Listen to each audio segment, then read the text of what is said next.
Because today is Parent Career Day, I wanted to speak on behalf of my dad, who sacrificed himself to an avalanche.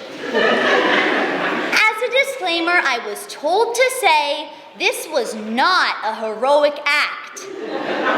Avalanches are not like wolves. Avalanches are a quickly descending accumulation of snow down a mountainside.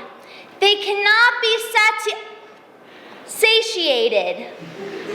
If it's any consolation, I do not intend to follow in my father's footsteps, mostly because they are buried beneath the snow. My dad was never a hero, and that did not change after the avalanche. Thank you.